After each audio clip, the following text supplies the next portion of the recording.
अस्सलाम वालेकुम, अ very good morning from new Pakistan. मैं हूं आपकी होस्ट हिना सलमान। व्यूअर्स, सबसे पहले आज हम बात करेंगे वेदर के हवाले से, स्मॉग के हवाले से, जिसने लाहौर को अपनी लपेट में ले लिया है और लाहौर एक बार फिर जो है दुनिया के आलूदा तरीन शहरों की फहरिस्त में आ गया है। AQI इंडेक्स के मुताबिक लाहौर की फ़िज़ा ख़तरनाक हद तक आलूदा हो चुकी है, जिसका मौजूदा स्कोर जो है 294 रिकॉर्ड किया गया है। सूरत हाल ना सिर्फ शहरियों की सेहत के लिए संगीन खतरा बन चुकी है, बल्कि रोज़मर्रा ज़िंदगी पर भी गहरे असरार डाल रही है। स्मॉग मॉनिटरिंग सेंटर के मुताबिक शहर मशरकी हवाओं की जद में है और फ़िज़ाई मेयार का औसत इंडेक्स 195 से 210 के दरमियान रहने का इम्कान है। दूसरी जानिब पंजाब हुकूमत ने स्मॉग के खिलाफ ग्रैंड ऑपरेशन शुरू कर रखा है। सीनियर वजीर मरियम औरंगजेब के मुताबिक पहली बार पंजाब की तारीख में air quality forecasting smog control rooms का इनकाद और डिजिटल मॉनिटरिंग के जरिए बर वक्त इकदाम किए जा रहे हैं। हुकूमत का कहना है कि भट्टों, ट्रैफिक और खुली जगहों पर तामीराती सरगर्मियों की निगरानी सख्त कर दी गई है, जबकि किसानों में आगाही मुहिम के नतीजे में फसल के बाकियात जलाने में नुमाया कमी देखी जा रही है। ताहम सवाल यह है कि क्या इकदाम तवील मुद्दती माहौलियाती बेहतरी की जमानत बन सकेंगे और क्या लाहौर जैसे बड़े शहर में फ़िज़ाई आलूदगी के मुस्तकिल हल के लिए हमें पॉलिसी सतह पर कुछ बुनियादी तब्दीलियाँ की ज़रूरत पड़ेगी। इस सूरत हाल पर आज हम बात करेंगे। स्मोक जो है वो बहुत ही इंपॉर्टेंट इशू है और इस इशू को एड्रेस करने के लिए हमारे साथ मौजूद हैं climate expert doctor Shafiq Ahmad Kambo साहब, जिनको मैं वेलकम करती हूँ। जी अस्सलाम वालेकुम। वालेकुम सलाम। कंबो साहब, you have a very detailed information about smog, जैसे कि पहले भी हमारे प्रोग्राम्स में आप बात करते रहे हैं। लाहौर की इस वक्त क्या सिचुएशन है, क्योंकि लाहौर के बिल्कुल साथ दिल्ली भी लग रहा है जो कि जिसकी एयर क्वालिटी इससे भी ज़्यादा बुरी है। देखिए ना, इस वक्त जो है पाकिस्तान पंजाब जो है खुसूसी तौर पे दोनों तरफ का हिंदुस्तान और पाकिस्तान में वो उस फेज में दाखिल हो गया है। अक्टूबर के एंड की तरफ हम बढ़ रहे हैं और जनवरी तक ये वो महीने जिनको इन्वर्जन्स मंथ कहते हैं। तो इसमें सूरत हाल ख़राब होने के लिए बहुत सारे फैक्टर्स जो हैं वो कंट्रीब्यूट करते हैं हवा के मेयार को ज़्यादा ख़राब करने में। एक तो इन्वर्जन मंथ्स इटसेल्फ, जिसकी वजह से ग्राउंड लेवल पे हवा जो है वो सर्द हो जाती है, लिहाजा पोल्यूटेंट्स फंस जाते हैं ग्राउंड लेवल पे। दूसरा, चावल की फसल जो है वो कटाई के बाद उसकी जो बाकियात है उनको आग लगाने के वाकयात में दोनों साइड के पंजाब में इजाफा हो जाता है। तीसरा फैक्टर ये है जो कि बहुत इम्पॉर्टेंट है कि इन दिनों में लोग शादियां और इस तरह की खुशी के जो है बहुत सारे वाकयात होते हैं, तो शहरों की तरफ जो है फ्लो बहुत ज्यादा बढ़ जाता है। और इसके अलावा हवाएं जो हैं वो मशरक से मगरब की तरफ चलना शुरू हो जाती हैं, लिहाजा मशरकी पंजाब का भी हवा जो है वो पाकिस्तान की तरफ दिवाली की सूरत में वहाँ पे चूंकि एक एडिशनल फैक्टर है जिसकी वजह से हवा में पोल्यूटेंट्स बढ़ के पाकिस्तान की तरफ रुख करते हैं। तो ये वो फैक्टर्स हैं जिसकी वजह से पंजाब लाहौर की हवा खराब होती है खसूसी तौर पर। लेकिन इस दफा मैं देख रहा हूँ कि हुकूमत का फोकस चूंकि लाहौर बहुत था, तो लाहौर का एयर क्वालिटी लेवल जो है वो कंपेयर टू फैसलाबाद, और आज सुबह मैं देखा था कसूर का बहुत खराब हुआ है। फैसलाबाद अच्छा, और कसूर ज्यादा जद में है। शायद कितना हुकूमत का एयर फोकस बहुत इंडेक्स है ज्यादा। उनकी एयर क्वालिटी किस किस किस अभी किस मैं जो फिगर पे आ रही है? आई क्यू एयर देख रहा हूँ तो उस पर कुछ 600 के करीब फैसलाबाद है और कोई 500 से ज्यादा जो है वो कसूर है। तो हुकूमत की कामयाबी इस ज़मन में तो हमें नज़र आ रही है कि उसने लाहौर के मज़ाफ़ात में जो है इस वक्त चावल की फसल की कटाई के बाद आग लगने के वाक़यात में कमी करवाई है। और साथ ही साथ उसने शहर के अंदर ऐसी जो वो अखराज करने वाली इंडस्ट्री है उसको किसी हद तक मॉनिटर, उसकी अच्छी हम्म। मॉनिटरिंग की है। और वहाँ पे जो फ्यूल ऐसा इस्तेमाल होता है उसके जलाओ को रुकवाया है। और ऐसी ट्रैफिक जो कि इसका बायस बनती है उसका शहर में दाखिला भी काफी हद तक मुश्किल बनाया है। ठीक है। तो ये अच्छे इकदाम हैं जिनकी तारीफ करनी चाहिए। देखें, दोनों साइड पे हमें ये देखना है कि हम हुकूमत पे प्रेशर भी रखें, ये आपकी तरफ से किया डाला जाने वाला प्रेशर है, और फिर जी। कुछ हुकूमत इस पे सियासी अज़म का इजहार भी कर रही है। इस दफा सूरत हाल अभी तक बेहतर है, लेकिन आने वाले दिनों में अगर यही पॉलिटिकल विल रही तो शायद कुछ बेहतरी के हालात बेहतरी जो आ हैं वो हमें। सकती है। अच्छा कंबो साहब, हुकूमत का दावा है कि स्मोक गन्स और ड्रोन के जरिए जो है वो स्मोक कंट्रोल किया जा सकेगा, क्या ऐसा हो पाएगा? अच्छा देखिए, ड्रोन्स की मैं किसी हद तक तारीफ इसलिए करूंगा कि ड्रोन्स के जरिए से आप बेसिकली देखते हैं कि कौन सी इंडस्ट्री है जो हल्के म्यार का ईंधन इस्तेमाल करके फिजा के अंदर ऐसा धुआं खारिज कर रही है जो स्मॉग का बायस बनती है।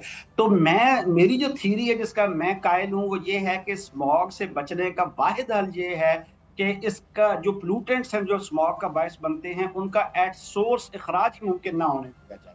तो हम्म। स्मॉग जो ये ड्रोन्स हैं ये तो हमें किसी हद तक हेल्प देते हैं, ये जो हम इस दफा गन्स लेकर आए हैं, ठीक है, वक्ती तौर पे ये उन प्लूटेंट्स को हवा में तहलील करके उनको जायल करके वक्ती एक असर देते हैं, लेकिन लॉन्ग टर्म पे जो आपको सोल्यूशन है वो अखराज को रोकना है। तो मेरे ख्याल में drones is a better option कि आप ठीक मॉनिटरिंग है। करें और कोई भी ऐसी जो है नॉन कंप्लायंस उसको फौरी तौर पर रिपोर्ट करने के बाद उसको पिनलाइज करें ऐसी इंडस्ट्री को, वो बेहतर हल है कंपेयर टू दीज गन्स। अच्छा कंबोज साहब, ये भी चीज़ देखने में आती है कि ह्यूमिडिफायर्स जो होते हैं वो ज़्यादा इस्तेमाल होना शुरू हो जाते हैं घरों में, तो ये एयर ह्यूमिडिफायर्स जो हैं ये वाकई कोई इम्पोर्टेंट रोल प्ले करते हैं अगर हम घरों की बात करें? देखिए, इंडोर पोल्यूशन को कंट्रोल करने के लिए ये एक अच्छा सोल्यूशन है। घर में अगर बुजुर्ग हैं, बच्चे हैं जिनको सांस के मसाइल हैं, तो ह्यूमिडिफायर जो हैं वो इवेंचुअली घर के अंदर आने वाले जो पोल्यूटेंट्स हैं उनको सेटल डाउन में किसी हद तक अपना रोल प्ले करते हैं। तो इनकी अहमियत से इनकार मुमकिन नहीं है। वो हमारे जो हवाई आलूदगी और इन महीनों में स्मॉग जैसी खतरनाक सूरत हाल का शिकार होते हैं, ये इंडोर पोल्यूशन को रोकने का एक अच्छा हल है। ठीक है। अच्छा, इससे जो है बहुत ज़्यादा जो है बीमारियां भी फैल रही हैं। आपने देखा होगा कि गले में बहुत ज़्यादा लोगों को इशू हो रहा है, लंग्स के इशू ज़्यादा बढ़ रहे हैं और आँखों का जो है ख़ासतौर पे पिंक आई जो है वो एकदम से वापस आ गई है। तो क्या करना चाहिए? Although trying to wearing the mask, लेकिन इसके साथ साथ क्या एहतियाती तदाबीर जो है वो अपनानी चाहिए?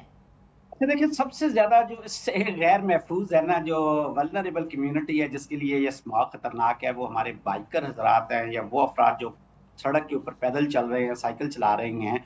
उनको ज्यादा प्रिकॉशनरी मैयर्स जो हैं वो इख्तियार करने चाहिए। खसूसी तौर पे आपको मास्क लगा के सड़क पर जाना चाहिए और आंखों के ऊपर कोई अगर ग्लासेस लगा दें, क्योंकि ये देखिए ना, गंदगी है। ये प्लूटेंट्स क्या हैं? ये प्लूटेंट्स कार्बन पार्टिकल्स हैं, सैंड, सूट है, डेंडर है, डस्ट है। हम्म। इस ये गंदगी है। इसके अंदर फिर वो तमाम बैक्टीरिया, वायरस जो कि इंसानों को इन्फेक्शन काज करते हैं, चाहे वो पिंक आया, चाहे वो कोई जिल्द का वायरस है या आपके गले खराब करने वाला वायरस है, वो इसके अंदर तेजी से परवान चढ़ता है।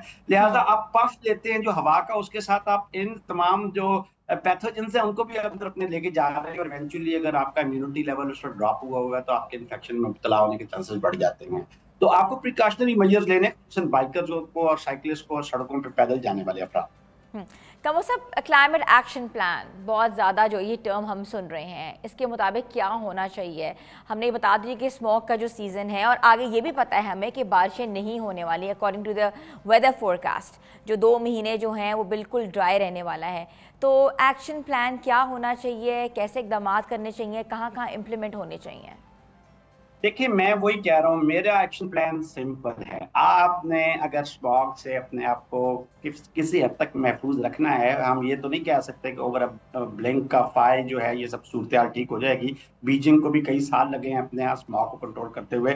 तो वो एक ही हल है, वो हल है पॉलिसी का सख्ती से अमल दरामद और अवाम से आप गाहे बगाहे जो है उनको इंगेज करें सारे प्रोसेस के अंदर। आप किसान को जब मना कर रहे हैं कि भाई आपने फसल को आग नहीं लगानी, तो उसको अपने सोल्यूशन भी देने हैं।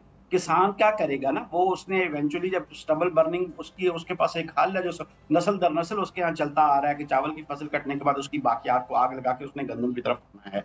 अब आप उसको जबरदस्ती इसके लिए तैयार ना करें, मजबूर ना करें, बल्कि आप उसका अल्टरनेटिव दें। तो सोल्यूशन यही है कि जो क्लाइमेट एक्शन या इन्वायरमेंटल एक्शन प्रोग्राम के तहत आपने अखराज को रोकना है। अखराज जिन सोर्सेज से आता है उनके लिए आपको हल लेकर आने हैं। जैसे मैंने कहा, ड्रोन्स के जरिए से फैक्ट्रियों को मॉनिटर करें, ऐसी तमाम ट्रैफिक जो कि पोल्यूटेंट्स के अखराज का बायस बनती है उनका शहरों के अंदर अखराज को रोकें। फसलों की बाकियात को आग लगाने से बचाएं और साथ ही साथ जो अहम है वो क्लाइमेट डिप्लोमेसी है। हमें हिंदुस्तान के साथ किसी तरह का भी प्रेशर क्रिएट करके जो ट्रांस बाउंड्री विंटर स्मॉग है इसकी एक्सपोर्ट इंपोर्ट को रुकवाने के लिए कोई क्लाइमेट डिप्लोमेसी की तरफ जाना पड़ेगा, ताकि दोनों तरफ के अवाम जो हैं वो सुख का सांस ले सकें। तो ये हैं वो क्लाइमेट एक्शन के अहम नुकात जो मेरे मेरे ख्याल में जिन पे अमल दरामदी हमें साफ हवा जो है उसमें सांस लेने के लिए कोई हमें कोई चांस बढ़ा सकता है उसके लिए। अच्छा, आपने किसानों पे बात की है कि किसानों को जो है वो फसलों की बाकियात नहीं जलानी चाहिए, तो इसके मुतरादिफ जो है what else they have to do? क्योंकि आपकी तरफ से एक तजवीज़ आ सकती है, तो maybe it would be an awareness for the people out there. देखिए, हुकूमत बहुत सारे ऐसी ऐसी मशीन सोल्यूशंस टेक्नोलॉजी बेस्ड लेकर आई है जिसमें जो चावल की फसल को जब हम ऊपर से उसके जो उसके खोशे काट के उसमें से चावल निकाल लेते हैं मुंजी, हम्म। और उसके बाद जो उसकी बाकियात है, जो स्टबल्स हैं जो खेत में रह जाती हैं, उसको किसान आग लगाते हैं बड़े पैमाने पे, कई कई एकड़ों पे।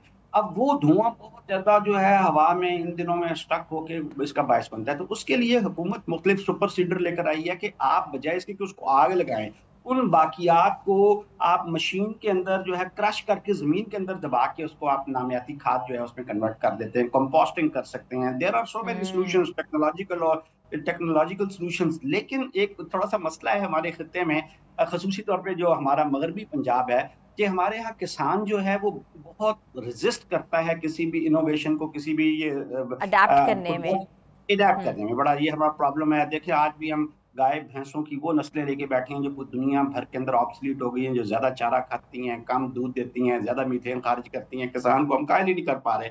तो इसलिए ये थोड़ा सा सब्र आजमा काम है। हुकूमत को मेरे ख्याल में ऐसे एक्सपर्ट्स को, जो सोशल एंड बिहेवियरल चेंज के एक्सपर्ट्स हैं, उनके साथ मिल बैठना चाहिए। और किसानों को जो नई इनोवेशन है जिसके जरिए से हम किसान को कायल कर सकें कि वो अल्टरनेटिव्स के ऊपर आए आग लगाने के, उसके लिए हमें उनके साथ मिलजुल के कुछ ऐसी कम्युनिकेशन पॉलिसीज बनानी होगी कि वो इन जदीद इनोवेशंस को इख्तियार करें। अच्छा, कब वो सब तालीमी इदारे जो है, एक इंस्टीट्यूशन होता है जहाँ से अवेयरनेस जो होती है वो जनरेट होती है, इन्फॉर्मेशन का फ़्लो होता है, तो वो कैसे माहौलियाती शऊर पैदा कर सकते हैं, कैसे अवेयरनेस प्रोग्राम्स अपने स्टूडेंट्स में आप इन्फ्यूज़ कर सकते हैं ताकि उनमें भी ये शऊर पैदा हो सके?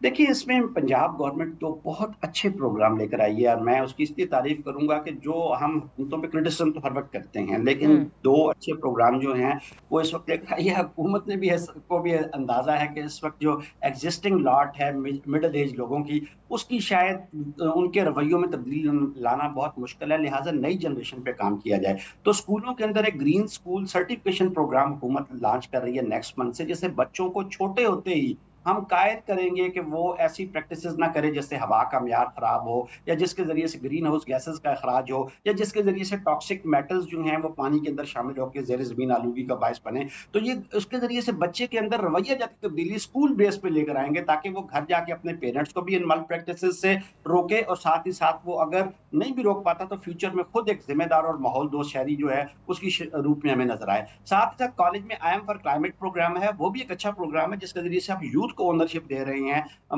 मौसम इसकी क्लाइमेट की और इन्वायरमेंट की। तो मेरे ख्याल में ये वो अच्छे प्रोग्राम्स हैं जिसके जरिए से हम यूथ को और बच्चों को एंगेज करके नई नस्ल जो है ऐसे लोगों पे मुश्तमिल एक पैदा करने की तरफ जा रहे हैं, जो कि हमसे ज्यादा शायद माहौल दोस्त हो। बिल्कुल ऐसे, जैसे कब वो सब लेजिस्लेशन की बात करें, क्लाइमेट के ऊपर कोई लेजिस्लेशन आ सकती है कि जो लोग हैं सनती या ट्रैफिक कंट्रोल या जो है शहरी जो है वो इस फैलाव के निज़ाम में कोई जो है बड़ी सख्ती या तब्दीलियाँ लाने की ज़रूरत पड़ सकती हैं, कोई प्रॉपर लेजिस्लेशन होनी चाहिए इसके ऊपर?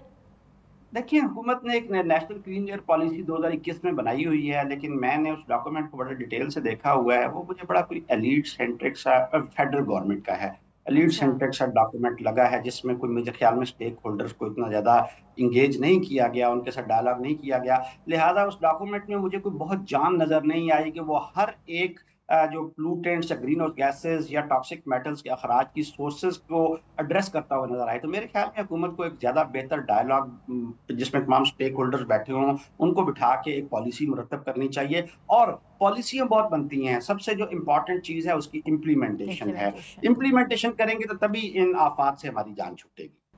ठीक है।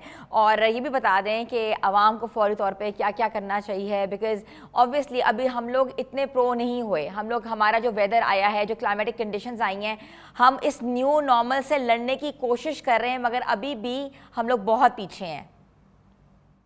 देखिए सबसे पहले तो इन महीनों में जिनको इन्वर्जन मंथ कहते हैं, अक्टूबर से लेकर जनवरी तक, हमें जो हवा में पोllutants के अखराज को कम से कम जो उनके अखराज को मुमकिन बनाने के लिए बतौर शख्स अपने रोल को जो है सर अंजाम देना चाहिए। हमें इन महीनों में आग नहीं लगानी, हमने इन महीनों, चाहे वो कूड़े को आग लगानी है, चाहे वो फसलों को आग लगानी है, चाहे आप जो है ये पटाखों को आग लगाते हैं हवा के अंदर शादियों वगैरह पे।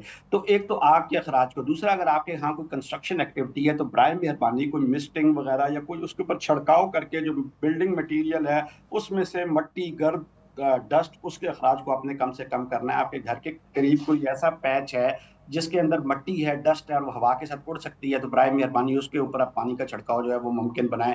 साथ ही साथ अगर आपकी गाड़ी जो है या आपका मोटरसाइकिल है और आपको फील होता है कि ये अब धुआं छोड़ रहा है और इसको अब ट्यूनिंग की जरूरत है, तो बराए मेहरबानी उसके फ्यूल पंप को आप चेक करवा के उसको मेंटेन करके रखें। सड़क के ऊपर आप जाते हैं, किसी चौक पे अगर ट्रैफिक ब्लॉक हुई है तो आप अपनी गाड़ी को ऑन रख के आइडल जो है इंजन को रख के हवा में धुआं ना छोड़ते रहें, बल्कि आगे बढ़ के माहौलियाती रजाकार बने और ट्रैफिक को फ्लो करवाने के लिए अपना बतौर जिम्मेदार शहरी की अपना किरदार अदा करे।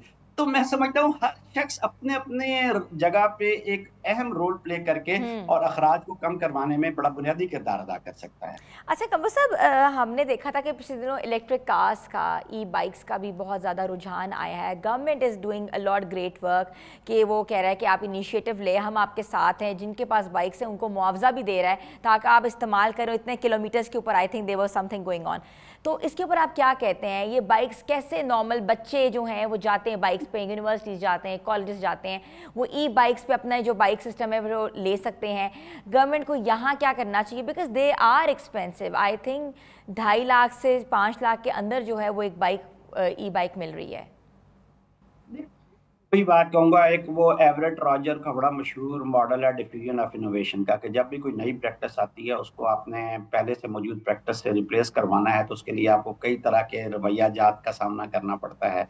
तो चूंकि अभी एक नई एक इख्तरा है, इसको अवाम में पॉपुलराइज करवाने में हुकूमत को बहुत सारी काविशें करनी पड़ेंगी, जिसमें से गवर्नमेंट ने उसको इंसेंटिवाइज किया है कि जी इसका चले एक चंक जो है इसके एक्सपेंस का वो गवर्नमेंट ने बर्दाश्त करने का ऐलान किया है। लेकिन मेरे ख्याल में इसके साथ साथ अवाम को, जैसे अवाम को ये लगता है कि हुकूमतें जो हैं वो हमसे कह के एक इकदाम तो करवा लेती हैं लेकिन बाद में उस पर कायम नहीं रहती। मैंने बहुत सारे ऐसे लोग जो डिनायर हैं अभी इस तरह की गाड़ियां या उनके ऊपर नहीं आ रहे, तो वो ये कहते हैं कि जी देखिए गवर्नमेंट एक वक्त में यहाँ पे लेकर आई एलपीजी के जी हवा का म्यार खराब हो रहा है, ग्रीन हाउस गैसेस खारिज हो रही हैं पेट्रोल, और उसकी बजाय हमें एलपीजी पे मुश्तमिल गाड़ियां जो हैं या एलएनजी या जो सीएनजी गाड़ियां लेके आनी है। तो हमने वो अपनी गाड़ियों को कन्वर्ट करवाया, पैसा लगाया, कई लोगों ने बहुत बड़ी इन्वेस्टमेंट्स की, उन्होंने सीएनजी स्टेशन बनाए, बट इवेंचुअली गवर्नमेंट जो है उसे विड्रॉ कर गई।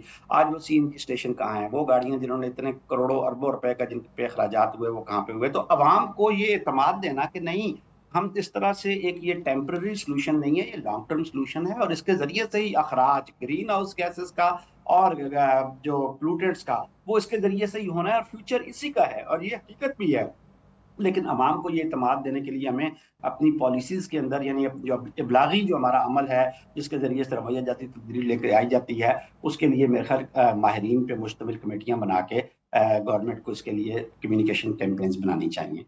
Thank you so much. हमारे साथ मौजूद है डॉक्टर शफीक अहमद कंबो, जो है क्लाइमेटिक एक्सपर्ट हैं। उनका ये कहना है कि लाहौर जो है इस वक्त जिसका एयर क्वालिटी इंडेक्स जो है वो 294 पे है, और उससे बढ़कर अगर हम फैसलाबाद का रुख करें जो सबसे ज़्यादा इंडस्ट्रियल एरिया कहा जाता है, जहाँ इंडस्ट्रीज़ हैं, उसका एयर क्वालिटी इंडेक्स जो है वो 700 के करीब पहुँच गया है, जिससे शहरियों को बहुत सी प्रॉब्लम्स हो रही हैं। उनमें सांस का इशू है, उसमें पिंक आई इशू है, उसमें और भी बहुत सी चीज़ें। उसके साथ साथ जो क्लाइमेटिक कंडीशंस वो पाकिस्तान में, उसने कहते हैं ना कि अपना मुंह नहीं फेरा, पाकिस्तान ने अपना रुख मोड़ लिया है, मगर पाकिस्तान को कैसे कर्व करना है ये देखना अब हमारे ऊपर है कि हमने स्मॉग से कैसे लड़ना है। छोटी सी ब्रेक पे जा रहे हैं, ब्रेक के बाद हम वापस आ रहे हैं। आप देख रहे हैं न्यू पाकिस्तान।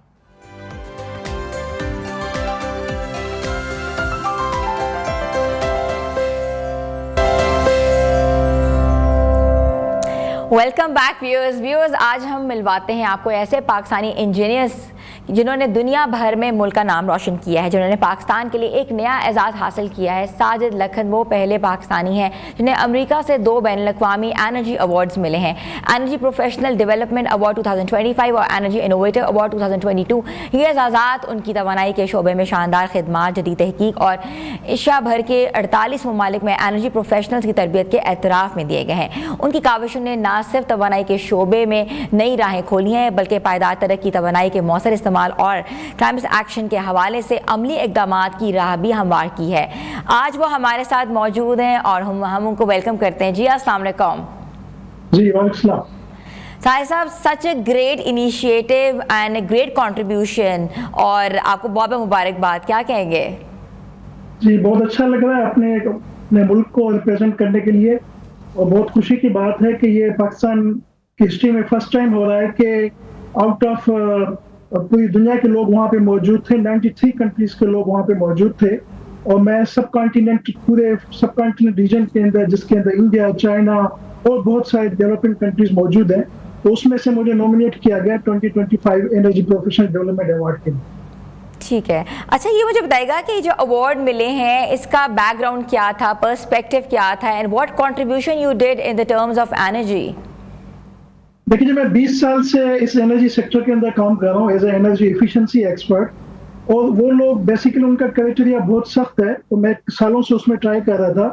तो उनका क्राइटेरिया ये है कि पूरे कॉन्टिनेंट के अंदर कौन सा बंदा है जो ज्यादा एनर्जी प्रोफेशनल्स को डेवलप कर रहा है, ज्यादा एनर्जी एफिशिएंसी पे काम कर रहा है और ज्यादा एनर्जी कंजर्वेशन पे काम कर रहा है। तो उन लोगों ने मुझे क्योंकि काफी सालों से मैं अप्लाई कर रहा था, तो इस साल उन्होंने इसी बेसिस पे मुझे लिया कि मैंने काफी सारे लोगों को, एनर्जी प्रोफेशनल्स को डेवलप किया है। लास्ट हमारा 2024 में पाकिस्तान का जो नेशनल एनर्जी कंजर्वेशन अथॉरिटी, जो हमारा कौमी इदारा है नीका, उसके बिहाफ पे मैंने एज अ मास्टर ट्रेनर यहाँ कराची में तकरीबन कोई 25 के करीब एनर्जी मैनेजर्स को डेवलप किया। इसके अलावा बहुत सारी जो टेक्सटाइल मिलें हैं, जो ऑटो इंडस्ट्रीज हैं, उनमें इन हाउस जाकर हम लोग एनर्जी प्रोफेशनल्स को डेवलप करते हैं, उनको बताते हैं कि मोटर्स की, पंप्स की, बॉयलर्स की, जेनसेट्स की एफिशिएंसी कैसे इंक्रीज करनी है, और पानी के, स्टीम के, वाटर के, गैस के लीकेज को कैसे कंट्रोल करना है। तो इन सब चीज़ों की उनका एक क्राइटेरिया है, उनकी एक स्ट्रॉन्ग कमेटी बनी हुई है, जिसकी बेसिस पे वो सारा हमारा पिछले सालों का वर्कआउट देखते हैं और उसी बेसिस पे फैसला करते हैं कि किसको ये अवार्ड मिलना चाहिए। जी ठीक है, अच्छा आप जो है 48 डिफरेंट कंट्रीज के साथ काम कर चुके हैं, लेकिन पाकिस्तान का एनर्जी सेक्टर किस मेयार पे इस वक्त है? देखिए, जो इस वक्त पाकिस्तान की पोजीशन है, मैं ये समझता हूँ कि पाकिस्तान इस वक्त बेहतरीन डायरेक्शन में स्टार्ट हो गया है। दो बातें मेरे हिसाब से रिसेंट ईयर्स में बहुत अच्छी हुई हैं। एक तो जो अनएफिशिएंट हमारे प्लांट्स थे वो क्लोज हो गए, जो थर्मल के थे, मगर इस मरतबा एक नया इदारा गवर्नमेंट ऑफ पाकिस्तान ने स्टार्ट किया, मिनिस्ट्री ऑफ इंजीनियरिंग एनर्जी ने, वो है ISMO, independent system and independent operating system है बेसिकली, जिसकी बेसिस पे अब आम कंपनियां भी जो है ना सिस्टम के अंदर सस्ती बिजली दे सकती हैं, जो कि सिर्फ रिन्यूएबल होंगी, फॉसिल फ्यूल्स नहीं होंगे। तो मैं ये समझता हूँ कि पाकिस्तान आने वाले दिनों में हम इन कैपेसिटी चार्जेस से जान छूट जाएगी, और आहिस्ता आहिस्ता ऐसे इंडिपेंडेंट लोग आएंगे रिन्यूएबल एनर्जी की साइड से, जो कि मेन गेट के अंदर पावर देंगे, और वो आहिस्ता आहिस्ता जाके ना हमारी इन सब जो कन्वेंशनल फ्यूल से उनसे हमारी जान छूट जाए। ठीक है, अच्छा ये आपने रिन्यूएबल एनर्जी के ऊपर बात की है, ये कॉमनर को क्या इसमें अफेक्ट होगा, क्या इसमें एक कॉमनर के लिए क्या इसमें खुशाइन बात हो सकती है? देखिए, इस वक्त कॉमन मैन जो है वो बेसिकली बिजली की प्राइस से सफर कर रहा है, और ये जो सिस्टम आ रहा है अभी ISO वो बेसिकली प्राइस को ही कम करेगा। अब रिसेंट सालों में प्राइम मिनिस्टर साहब ने ये कहा था कि जब तक बिजली का यूनिट 26 रुपये नहीं होगा तो हमारी इंडस्ट्री नहीं चल सकती, मगर अब मसला ये है कि जब तक वो प्राइस डिक्रीज नहीं होगी तब तक ना इंडस्ट्री को फायदा होगा और ना हमारे कॉमन बंदे को फायदा होगा। यही वजह है कि हर बंदा सोलर पे शिफ्ट हो रहा है, और इसका जनरल पर्सपेक्टिव पे गवर्नमेंट को नुकसान हो रहा है देखा जाए, क्योंकि अगर आम बंदा गेट को छोड़ता जा रहा है, वो सोलर की तो जाता जा रहा है, तो एक्चुअल में जो कास्ट है डिस्ट्रीब्यूशन लॉसेस वो आपको हमें पे करनी पड़ेगी, जो लोग हम गेट पे ऑलरेडी मौजूद है, जो कि हम गेट पे चल रहे हैं इस वक्त, टेलेट पे चल रहे हैं, वाई भादों पे चल रहे हैं, या किसी भी और गेट सिस्टम पे हम लोग चल रहे हैं। तो in future perspective I believe कि ये प्राइस आहिस्ता आहिस्ता कम होती हुई इस तरह बारे में आ जाएगी कि हम बंदा अफोर्ड कर सके। ठीक है, तो इसका मतलब ये है कि जो लोग सोलर पे शिफ्ट हो रहे हैं वो बैक टू द नॉर्मल आ जाएंगे, क्योंकि अगर बिजली का यूनिट कम हो जाएगा, जिस तरह का एक प्लान लाया जा रहा है, ये जो प्लान है ये पाकिस्तान में कब इम्प्लीमेंट होगा, कितने साल लग जाएंगे इस इम्प्लीमेंटेशन में? बिकॉज हमें बहुत नुकसान हो रहा है, अगर हम इंडस्ट्री वाइज बात करें, बहुत सी इंडस्ट्रीज बंद हो गई हैं बिकॉज ऑफ दिस। 25 के अंदर अगले महीने में फर्स्ट ऑक्शन हो रहा है, और गवर्नमेंट ऑफ पाकिस्तान जो उन्होंने प्रपोजल दिया है मार्केट के अंदर वो ये है कि 800 मेगावाट कोई भी इंडिपेंडेंट पावर प्रोड्यूसर जो कि रिन्यूएबल एनर्जी का होगा वो गेट के अंदर बेच सकता है सस्ती, और कोई बंदा उसको परचेज कर सकता है। तो पहली स्टेज तो ये है कि 800 मेगावाट है, मगर क्योंकि हमारे पास already installed capacity around more than 42,000 megawatt है, और 26,000 मेगावाट हमारी एक्चुअल रिक्वायरमेंट है, तो हम बेसिकली एक ऐसे इम्बैलेंस स्ट्रक्चर में फंसे हुए हैं जिसमें निकलने के लिए हमें सालों साल लगेंगे। क्योंकि पिछले सालों में हम लोगों ने कैपेसिटी बेसिस पे जो है ना IPPs के साथ कॉन्ट्रैक्ट साइन, मगर अल्हम्दुलिल्लाह अब ये चीज़ आहिस्ता आहिस्ता जा रही है कि हम आहिस्ता आहिस्ता आगे फ्यूचर कॉन्ट्रैक्ट नहीं करें, और ओपन मार्केट में ये कोई भी प्रोड्यूसर आके सस्ती बिजली जो बेचेगा उससे बिजली ये ली जाएगी। और इंडस्ट्री इस वक्त बिल्कुल सफ़र कर रही है। इंडस्ट्री अगर 26 रुपये से ऊपर जाते हैं तो इंडस्ट्री इसको अफोर्ड ही नहीं कर सकती बेसिकली, क्योंकि इंडस्ट्री की जो कॉस्ट है, जो हमारे मुकाबले में जो बांग्लादेश है, जो वियतनाम है, जो इंडिया है, जो चाइना हमारे कॉम्पिटिटर्स हैं स्पेशली टेक्सटाइल के अंदर, तो उनकी जो प्राइस है वो तो बहुत कम है। और हम लोग इस वक्त स्ट्रगल कर रहे हैं, अगर कोई प्लांट बंद हो रहा है, अगर कोई ऑर्डर मिस हो रहा है मिस हमारी इंडस्ट्री से, वो सिर्फ हमारी यूटिलिटी कॉस्ट से हो रही है। क्योंकि 10 साल पीछे जाएं तो ये यूटिलिटी कॉस्ट से 12% थी टोटल प्रोडक्ट मैन्युफैक्चरिंग की। अब इस वक्त मोर देन 45% हमारी कॉस्ट जो है वो सिर्फ यूटिलिटी की है। इट्स अ बिग प्रॉब्लम है हमारी इंडस्ट्री का। और मैं समझता हूँ कि जिस तरीके से गवर्नमेंट इसको लेके चल रही है, अब मैं ट्राई कर सकता हूँ कि इस पॉलिसी को कंसिस्ट किया जाए और आहिस्ता आहिस्ता इस मरला जाए और रिन्यूएबल एनर्जी आती जाए और फॉसिल फ्यूल सिस्टम से आहिस्ता आहिस्ता निकलता जाए। ठीक है। अच्छा साजिद लखन साहब, आपके ख्याल में हुकूमत को एनर्जी पॉलिसी में कौन से 3 बुनियादी इस्तेलाहात करने की ज़रूरत है ताकि इस वक्त जो है करंटली अगर रिन्यूएबल एनर्जी भी पाकिस्तान में पूरी तरीके से इम्प्लीमेंट नहीं हो रही तो रिलीफ दिया जा सके? देखिए, हमारा जो मसला है ना वो हमारी पॉलिसी में तो मौजूद है। हमारी एनर्जी कंजर्वेशन जो बिल अप्रूव हो चुका उसमें उसका हल मौजूद है। हमारा कौम का मसला ये है कि हम इम्प्लीमेंट नहीं करते। अब हमें पहली चीज़ हमें यह है कि हमारे सिस्टम के अंदर ट्रांसमिशन और डिस्ट्रीब्यूशन लॉसेस जो है वो सिर्फ इलेक्ट्रिक की अगर मैं बात करूं तो 15.6% है। तो अगर हम अपने सिस्टम में से ये TNT लॉसेस को कम करें और जितना हमारा एंड यूजर है जो इंडस्ट्री है वो अपनी एनर्जी एफिशिएंसी को लेके आए। अब मैं आपको बताऊं कि हम लोग एनर्जी एफिशिएंट सिस्टम यूज नहीं कर रहे और गवर्नमेंट को ये चाहिए एनर्जी पॉलिसी के अंदर कि इसको इम्प्लीमेंट करे कि जो भी अनएफिशिएंट चीज़ें हैं उसको आप सिस्टम से आहिस्ता आहिस्ता रिप्लेस करें। कन्वेंशनल लाइटिंग को हटा के एनर्जी एफिशिएंट लाइटिंग पे लेके आ जाएं। जो हमारे पास क्लास 1 की मोटर्स चल रही हैं जो 20 साल पहले की टेक्नोलॉजी थी, इस वक्त प्रीमियम एफिशिएंसी क्लास के आ गई हैं चीज़ें, उनको हमें इम्प्लीमेंट करना चाहिए। तो हमारे सिस्टम में चीज़ें मौजूद है मगर हम लोग इम्प्लीमेंट नहीं कर रहे। हमें लीगली तरीके से इसको प्रेशराइज करके अपने जो एनर्जी कंजर्वेशन बिल है जो नीका ने इम्प्रूव करवाया है पार्लियामेंट से, उसको हमें इम्प्लीमेंट कराने की जरूरत है। अच्छा, ये मुझे बताएगा कि एनर्जी मैनेजमेंट और सस्टेनेबिलिटी के मैदानों में हम क्या किरदार अदा कर सकते हैं और हुकूमत क्या किरदार अदा कर सकती है? देखिए, इस वक्त पॉलिसी लेवल पे तो बहुत ज़्यादा काम हो रहा है। आई वुड से कि बहुत ज़्यादा काम हो रहा है। हमारा नेशनल रिस्क मैनेजमेंट के इदारे बन गए हैं, प्लानिंग कमीशन बहुत सारी काम कर रही है, मगर इन एक्चुअल जो है ना वो पाकिस्तान हमारे पास जो इस वक्त डिफॉरेस्टेशन हो रही है हमें उसे रोकने की जरूरत है। हमारे पास सबसे मसला ये है कि हमारे दरख्त काटे जा रहे हैं, हमें अपने और दरख्त लगाने बेसिकली। हमारा जो मेन मसला है, हमारे पास मसला ये है कि हम जितनी भी इमिशंस हम इन्वायरमेंट में फेंक रहे हैं हम उसको रिकवर कर सकते हैं। हमें ऐसे सिस्टम को करना चाहिए जो कार्बन क्रेडिट्स की बेसिस पे हम दुनिया को सेल भी कर सकते हैं। जितनी भी कार्बन हम उसको कैप्चर कर सकते हैं, उसको स्टोर कर सकते हैं और उसको इंटरनेशनल मार्केट में सेल भी कर सकते हैं। तो बहुत सारे लोग काम कर रहे हैं मगर मैं समझता हूँ कि इसको बहुत ज्यादा डीपली और एग्रेसिव स्टेज पे करने की जरूरत है। तो इंशाल्लाह हमारे पास पोटेंशियल बहुत है, हमारे पास लोग बड़े काबिल हैं, हमारे पास पैसा भी लोगों के पास है, मगर पॉलिसी की अगर कंसिस्टेंसी रहेगी तो हम सस्टेनेबिलिटी में, एनर्जी एफिशिएंसी में और अपनी एनर्जी पॉलिसी को इम्प्लीमेंट करने में बहुत अच्छा काम कर सकते हैं। Thank you so much. हमारे साथ मौजूद है पाकिस्तानी इंजीनियर साजिद लखन साहब, जिनका कहना था कि पाकिस्तान जो है वाकई जो है एक पॉलिसी लेकर आ रहा है जिसमें रिन्यूएबल एनर्जी जो है वो इस्तेमाल होगी, उससे जो है सनतों को बहुत फ़ायदा होगा और जो यूनिट की प्राइस है वो 26 तक चली जाएगी, जिससे एक्सपोर्ट में बढ़ाव पैदा होगा और एक्सपोर्ट से ही पाकिस्तान जो है अपना ज़रा मुबादला जो है वो बेहतर बना सकता है। और ये भी कहा जा रहा है, और वो पाकिस्तान के पहले इंजीनियर हैं जिनको 2 अवार्ड्स मिले हैं, जिसमें एनर्जी प्रोफेशनल डेवलपमेंट अवार्ड और एनर्जी इनोवेटर अवार्ड उनके हिस्से में आया है। छोटी सी ब्रेक पे जा रहे हैं, आप लोग हमारे साथ रहें।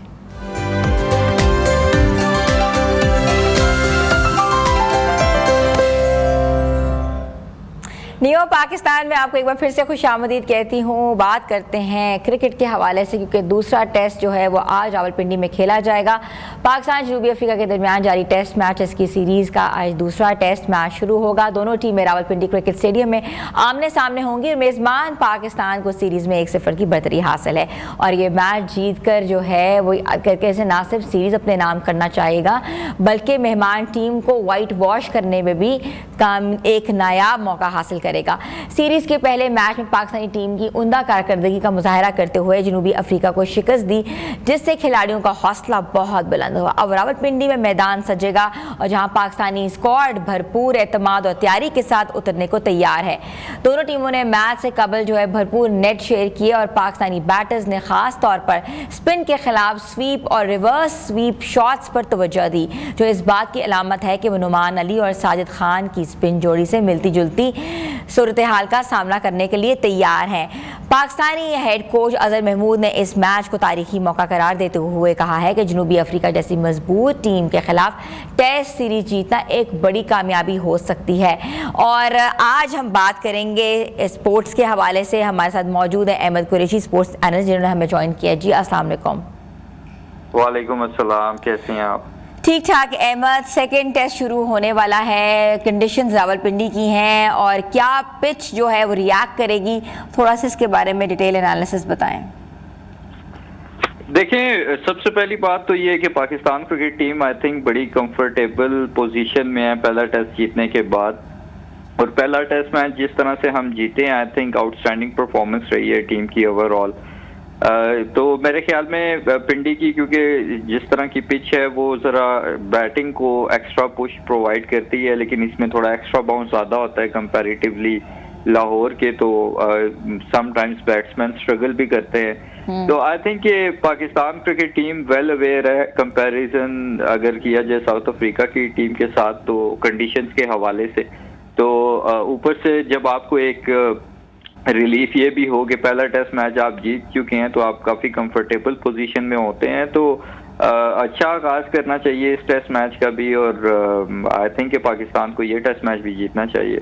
अच्छा, ये जो पिच है ये स्पिनर्स के लिए कहते हैं ना कि साजगार रहेगी, या इस पे जो है वो बैटर्स जो हैं वही अच्छा गेम खेल सकते हैं? देखें, इसमें एक तो टर्न तो होगा, ठीक है, टर्न होगा। दूसरा ये है कि एक्स्ट्रा बाउंस अगर आप देखें ना, पिंडी की पिच का बाउंस लाहौर या कराची या मुल्तान की पिच से भी कंपेयर कर ले तो बाउंस यहाँ पे थोड़ा सा ज्यादा होता है। तो उसमें यह है कि अगर तो पिच ज्यादा रफ कर दी गई है तो उसमें एक्स्ट्रा बाउंस हो सकता है थोड़ा ज्यादा मिले, तो उसमें थोड़ा सा बैट्समैन स्ट्रगल कर सकते हैं। अदरवाइज अगर आप देखें तो बैटिंग के लिहाज से ये ज्यादा बेहतर पिच है लाहौर मुल्तान वगैरह से अगर कंपैरिजन किया जाए। तो आई थिंक कि दोनों ही टीम्स अगर आप देखें तो इस वक्त जबरदस्त हैं। पाकिस्तान ने उस साउथ अफ्रीका की टीम को हराया है जो आईसीसी टेस्ट चैंपियनशिप जीती है, उस साउथ अफ्रीका की टीम को हराना I think it was a big thing. और अब भी पाकिस्तान ने टॉस जीत के पहले बैटिंग को चूज किया है, तो ऑब्वियसली पिच को देख के ही किया होगा। सो मुझे ये लगता है कि इस पिच में जो है ना वो बैटिंग का जितना रोल होगा उससे ज्यादा स्पिनर्स का भी रोल हो सकता है। ठीक है। अच्छा, थोड़ी सी अगर हम टीम के ऊपर नज़र डालें तो टीम में तो कोई ख़ास चेंजेस ऊपर नीचे नहीं हुए हैं, वही टीम के साथ खेलेंगे। तो आप क्या समझते हैं हमारा जो मिडिल ऑर्डर है जो कि पहले भी थोड़ा लड़खड़ा गया था, कैसे परफॉर्म करना चाहिए और टेल एंडर्स की क्या ड्यूटीज़ होनी चाहिए? देखिए, सबसे मेन चीज़ होती है आपको स्टार्ट कैसा मिल रहा है। अगर तो आपके ओपनर शुरू में ही 1-2 आउट हो जाते हैं तो up to some extent pressure आता है आपके आने वाले बैट्समैन पे, लेकिन जब आपके ओपनर्स में से कोई भी एक भी अगर अच्छा स्टार्ट प्रोवाइड करता है तो हमने ये देखा है कि फिर आगे बाकी बैट्समैन के लिए आसानी हो जाती है। अब जैसे लास्ट मैच में भी अब्दुल्ला शफीक कर लिया ऑन आउट हो गए, लेकिन इमाम ने एक अच्छा स्टार्ट प्रोवाइड किया, फिर उसको आगे कंटिन्यू किया शान मसूद ने।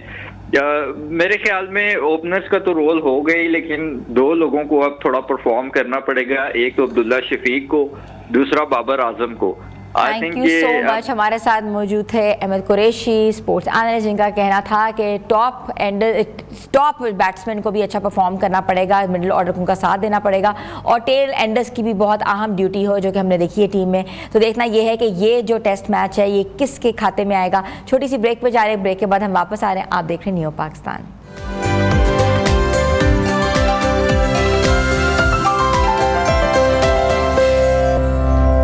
Welcome back viewers. जैसे ही सर्दियों का आगाज़ होता है, लाहौर समेत पंजाब के मुख्तलिफ शहरों में स्मोक का राज बढ़ने लगता है। फिजा में आलूदगी और जहरीले ज़रात की मिकदार बढ़ने से न सिर्फ सांस, आंखों और गले के मसाइल पैदा होते हैं, बल्कि जिस्म का मुदाफ़ती निज़ाम भी मुतासर होता है। माहिरीन के मुताबिक स्मोक के दरमियान जो है वो इम्यून सिस्टम को मजबूत रखना नहायत ज़रूरी है, क्योंकि कमज़ोर क़ुव्वत मुदाफ़ियत सांस, एलर्जी और वायरल इन्फेक्शन के ख़तरात में इजाफा कर देती है। ऐसे में खुराक का इंतखाब बहुत अहम किरदार अदा करता है। तो सवाल यह है कि स्मोक के मौसम में कौन सी ऐसी ग़िज़ाएँ हैं जो इम्यून सिस्टम बढ़ाने में सबसे ज़्यादा पॉजिटिव रोल अदा करती हैं, और कौन सी ऐसी ग़िज़ाएँ हैं कि हमें स्मोक के नुकसान और असरात से बचा सकती हैं, और किन चीज़ों से परहेज़ करना ज़रूरी है ताकि हमारा जिस्म इस मौसमी आलूदगी के ख़िलाफ़ मजबूत रहे। इन्हीं तमाम सवालात का जवाब देंगी आज हमें ज्वाइन किया है, हमारे साथ मौजूद है न्यूट्रिशनिस्ट इशाल साकिब ने, और हम उनको वेलकम करते हैं। अस्सलाम वालेकुम। वालेकुम सलाम। कैसी हैं इशाल? मैं ठीक हूँ, आप कैसी हैं? इशाल, मैं आपकी डिफरेंट वीडियोस देखती रहती हूँ, आप बहुत ज़्यादा अपनी यूट्यूब के ऊपर वीडियोस डालती हैं, ख़ास तौर पे इम्यून सिस्टम के हवाले से। तो इम्यून बूस्टर्स कौन कौन सी ग़िज़ा में शामिल हैं और इम्यूनिटी हम कैसे बढ़ा सकते हैं? That's very foremost question. That's very important, बल्कि हर एज ग्रुप में। फर्स्टली माय नेम इज़ ईशल और बिल्कुल, और इसमें ये कि हमारे बच्चों से लेकर बड़ों तक, मतलब एडल्ट्स तक, हमें इम्यूनिटी की बहुत ज़्यादा ज़रूरत होती है। तो इम्यूनिटी जो है वो हर एज ग्रुप में इंपॉर्टेंट है। तो इसमें बहुत ज़्यादा फूड्स हैं जो इम्यूनिटी को बूस्ट करते हैं। फर्स्टली ये समझा जाए कि इम्यूनिटी क्या है। बेसिकली हमारी बॉडी में जो जर्म फाइटिंग कैपेबिलिटी है, जो एबिलिटी है, जो हमें बचाती है बीमारियों से, कैंसर से लेकर फ्लू तक। मतलब flu as normal is flu, इस तरह के भी इन्फेक्शन से लेकर कैंसर तक जो बचाने वाली चीज़ है दैट इज़ इम्यूनिटी। उसको बूस्ट करने के लिए फूड और डाइट हमारा बहुत ज़्यादा मेजर रोल प्ले कर रहा होता है। अच्छा, अब डाइट में बहुत सारी चीज़ें होती हैं जो आपकी इम्यूनिटी बूस्ट कर रही होती है, लेकिन कुछ फूड ग्रुप ज़रा ज़्यादा कर रहे होते हैं, जिसमें फ्रूट्स एंड वेजिटेबल्स हैं। उसमें भी अगर स्पेसिफाई किया जाए कि कौन सी चीज़ और ज़्यादा इम्यूनिटी बूस्ट करती है, तो जिस तरह विटामिन सी इनरिच फूड्स हैं, या फिर अगर आप जिक्र करें कि जिस तरह के ऑरेंज हो गए, या फिर लेमन हो जाता है, सिट्रस जिसमें शामिल है, सिट्रस इसमें शामिल है, लेकिन ये आप रात को नहीं ले सकते। तो एक ये चीज़ है कि रात को आपके स्टमक को डिस्टर्ब कर सकते हैं। तो ये सब चीज़ें, जिस तरह अमरूद है उसमें बहुत ज़्यादा विटामिन सी मौजूद है। इसी तरह जो बेल पेपर्स, जैसे शिमला मिर्च कहा जाता है, नॉर्मली हम खाने में बनाते हैं, उसमें जो रेड वाली ब्रीड है वो बहुत ज़्यादा रिच है विटामिन सी में। ग्रीन भी है जो हमें कॉमनली, कैप्सिकम के बेल पेपर्स दोनों, अच्छा दोनों बहुत हैं, दोनों एक ही फैमिली से बेसिकली बिलोंग करते हैं। तो हेल्थ बेनिफिट्स दोनों में इक्वल है, बस फर्क ये है कि सिर्फ कलर्स एंड पिगमेंट्स का फर्क है। पिगमेंट्स की वजह से किसी में विटामिन सी थोड़ा सा ज़्यादा है, किसी में कंपैरेटिवली कम है, लेकिन आपको जो भी मिल रहा है colour that is good for you. अच्छा ईशा, हमने देखा है कि लोग ना सप्लीमेंट्स के ऊपर रुख करते हैं। People wants to buy lot of supplements, they go and they कहते हैं अच्छा इसमें विटामिन सी है ये भी देते हैं, इसमें विटामिन B12 है ये भी दे दें, इसमें मैग्नीशियम ये भी दे दें। तो सप्लीमेंट से क्या आपको इम्यूनिटी बूस्ट हो सकती है कि you have to go on a natural diet? अच्छा, फर्स्ट प्रायोरिटी यही होती है कि आप नेचुरल डाइट से लें, because there is nothing better than your food, the food that you consume on daily basis. तो इसीलिए आप खाना डिफरेंट वेराइटीज़ में खाते हैं ना, क्योंकि आपकी इम्यूनिटी बूस्ट हो। हम सप्लीमेंटल सपोर्ट तब आपको कहते हैं जब आपकी बॉडी किसी वजह से एब्जॉर्ब ना कर पा रही हो, या आपकी डाइट्स एम्पल ना हो, या आपको इस तरह के प्रॉब्लम्स हो कि आप बहुत ज़्यादा कम हो गए, तो हम इतनी जल्दी डाइट से कॉम्बैट नहीं कर रहे और आपको बहुत ज़्यादा इन्फेक्शन के चांसेस हैं, तो हम कहते हैं कि आप ले लें। या सर्टन एलर्जीज़ होती हैं, कुछ लोगों को विटामिन सी सूट नहीं करता, कुछ लोगों को मीट सूट नहीं करता, जो वेजिटेरियंस होते हैं उनमें आयरन डेफिशिएंसी बहुत प्रेवलेंट होती है, तो उनको फिर कहा जाता है आप सप्लीमेंट्स ले लें। लेकिन सप्लीमेंट्स एंड रिजॉर्ट होता है, इनिशियली आपने अपनी डाइट से ही लेना है ताकि आपको इस तरह की चीज़ों की ज़रूरत ना पड़े। और वजह ये, first this is not cost efficient. Supplements obviously expensive होते हैं, जितना ज़्यादा जिसकी एफिकेसी जितनी ज़्यादा होगी उतना वो एक्सपेंसिव होगा। और उसके अलावा बात ये कि हमारी बॉडी में टॉक्सिसिटी कॉज कर सकता है। तो उसमें कि हमारा liver, kidney, even heart, different और इवन बोन्स को भी इफेक्ट करता है अगर आप ज़्यादा ज़्यादा क्वांटिटी में लेते हैं और जनरली हमारे यहाँ लोगों को पता नहीं होता कि किस सप्लीमेंट को कितनी क्वांटिटी में लेना है। हाँ। तो इसीलिए वो टॉक्सिसिटी कॉज कर देते हैं। वो ईयर लॉन्ग प्रोसेस होता है, लोग सालों की तरह सालों से खा रहे होते हैं, सालों से खा रहे होते हैं। ये रुझान हमने देखा है बच्चों में भी आ गया है। बच्चे स्कूल जाते हैं, माँ मुंह में गमीज डाल रही होती हैं, ओमेगा की गमीज ले जाओ, ये खा लो वो खा लो। तो व्हाई नॉट फूड? हम उनके लंच बॉक्सेस ऐसे क्यों नहीं प्रिपेयर करते जिसमें हम उनको फूड से एनरिच एनर्जी दे सकें? और लंच बॉक्सेस में क्या क्या देना चाहिए? I will definitely ask you. Sure. अच्छा, लंच बॉक्सेस में ये कि बच्चे जनरली जब बच्चा टॉडलर स्टेज में होता है ना, वो दूध बहुत ज़्यादा कंज्यूम कर रहा होता है। तो दूध जो बच्चे ज़्यादा कंज्यूम करते हैं उनमें आयरन डेफिशिएंसी बहुत ज़्यादा प्रेवलेंट होती है, बिकॉज दूध में आयरन नहीं आपको मिलता। अच्छा। And I tell you one more thing कि कैल्शियम जिस चीज़ में है वो आयरन की जो प्रॉपर्टीज़ इनको डिमिनिश कर देता है। यानी कि अगर आप गोश्त के साथ दूध लेते हैं तो वो दोनों एक दूसरे की प्रॉपर्टीज़ को डिमिनिश कर देते हैं। ना आप कैल्शियम एब्जॉर्ब कर पाते हैं, ना आप आयरन एब्जॉर्ब कर पाते हैं। बिल्कुल। तो उसमें यह कि आपने बच्चों को आयरन इनरिच चीज़ें देनी है। अब मदर्स जनरली ये करती हैं कि सिर्फ चिकन नगेट्स या चिकन बेस्ड चीज़ें देती हैं, प्रोसेस्ड बहुत ज़्यादा। एक तो प्रोसेस्ड आपने बहुत कम करना है, आप घर पे वो चीज़ें बना सकते हैं, रेप्लिकेट कर सकते हैं, डिफरेंट रेसिपीज़ हैं। उसके अलावा बच्चों को आपने एक्सपोजर देना है बीफ एंड मटन का भी।